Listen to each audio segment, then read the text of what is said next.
Assalamualaikum warahmatullahi wabarakatuh. Salam sehat, salam bahagia, dan salam sejahtera. Salam sejahtera buat kita semua. Bismillahirrohmanirrohim. Alhamdulillahirobbilalamin. Ashhadu alla ilaha illallah wa ashhadu anna Muhammadur Rasulullah. Allahumma sholli ala Sayyidina Muhammad wa ala ali Sayyidina Muhammad. Sahabat yang dirahmati Allah. Ada kisah yang sangat menarik yang dapat kita jadikan sebagai motivasi dalam kehidupan kita. Kisah tenggelamnya kapal pesiar. Sebuah kapal pesiar mengalami kecelakaan di laut dan akan segera tenggelam. Sepasang suami istri berlari menuju Skoci untuk menyelamatkan diri. Sampai di sana, mereka menyadari bahwa hanya ada tempat untuk satu orang yang tersisa. Segera sang suami melompat mendahului istrinya untuk mendapatkan tempat itu. Sang istri hanya bisa menatap kepadanya sambil meneriakkan sebuah kalimat sebelum Skoci menjauh dan kapal itu benar-benar menenggelamkannya. Guru yang menceritakan kisah ini bertanya pada murid-muridnya, "Menurut kalian, apa yang istri itu teriakkan?" Sebagian besar murid-murid itu menjawab, "Aku benci kamu. Kamu tahu aku buta. Kamu egois. Gak tahu malu." Sahabat yang dirahmati Allah. Tapi guru itu kemudian menyadari ada seorang murid yang diam saja. Guru itu meminta murid yang diam saja itu menjawab. Kata si murid, "Guru, saya yakin si istri pasti berteriak, 'Tolong jaga anak kita baik-baik.'" Guru itu terkejut dan bertanya, "Apa kamu sudah pernah dengar cerita ini sebelumnya?" Murid itu menggeleng. "Belum. Tapi itu yang dikatakan oleh mama saya sebelum dia meninggal karena penyakit kronis." Guru itu menatap seluruh kelas dan berkata, "Jawaban ini benar."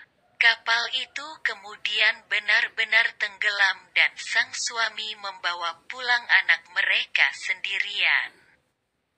Bertahun-tahun kemudian setelah sang suami meninggal, anak itu menemukan buku harian ayahnya. Di sana dia menemukan kenyataan bahwa saat orang tuanya naik kapal pesiar itu, mereka sudah mengetahui bahwa sang ibu menderita penyakit kronis dan akan segera meninggal. Karena itulah, di saat darurat itu, ayahnya memutuskan mengambil satu-satunya kesempatan untuk bertahan hidup. Dia menulis di buku harian itu, "Betapa aku berharap untuk mati di bawah laut bersama denganmu. Tapi demi anak kita, aku harus membiarkan kamu tenggelam sendirian untuk selamanya di bawah sana." Cerita itu selesai, dan seluruh kelas pun terdiam. Guru itu tahu bahwa murid-murid sekarang mengerti moral dari cerita tersebut, bahwa kebaikan dan kejahatan di dunia ini tidak sesederhana yang kita sering pikirkan. Ada berbagai macam komplikasi dan alasan di baliknya yang kadang sulit dimengerti.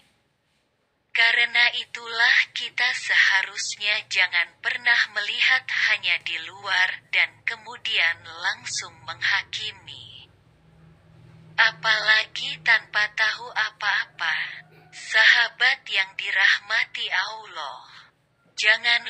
subscribe ya. Mereka yang sering membayar untuk orang lain, mungkin bukan berarti mereka kaya. Tapi karena mereka menghargai hubungan daripada uang. Mereka yang bekerja tanpa ada yang menyuruh, mungkin bukan karena mereka bodoh, tapi karena mereka menghargai konsep tanggung jawab. Mereka yang minta maaf duluan setelah bertengkar, mungkin bukan karena mereka bersalah, tapi karena mereka menghargai orang lain. Mereka yang mengulurkan tangan untuk menolongmu, mungkin bukan karena mereka merasa berhutang, tapi karena menganggap kamu adalah sahabat. Mereka yang sering mengontakmu, mungkin bukan karena mereka tidak punya kesibukan, tapi karena kamu ada di dalam hatinya. Mereka yang sering menyanjungmu setinggi langit, mungkin bukan karena engkau pahlawan, tapi mungkin karena mereka memaafkan keburukanmu. Ya Allah, di hari yang cerah ini, ampunilah dosa-dosa kami, dosa-dosa kedua orang tua kami dan seluruh keluarga besar kami, sahabat-sahabat kami, serta teman-teman kami. Ya Allah, karuniakanlah kami umur panjang, bermanfaat, dan keselamatan serta kesehatan yang afiat, juga rezeki yang melimpah dan halal. Ya Allah, tunjukilah kami jalan yang baik dan benar serta jalan yang Engkau lindungi dan ridhoi ke depannya. Ya Allah, jadikanlah kami hamba-Mu yang selalu bersyukur atas nikmat yang telah Engkau berikan dan mampu bersabar dalam segala kondisi dan cobaan yang kami hadapi, baik yang berat sekalipun. Ya Allah, berikanlah kepada kami semua kebaikan di dunia dan kebaikan di akhirat serta terhindar dari azab siksa api neraka-Mu ya Allah. Demikian kisah motivasi ini. Semoga bermanfaat. Ada kekurangan dan kesalahannya mohon dimaafkan. Terima kasih dan wassalamualaikum warahmatullahi wabarakatuh.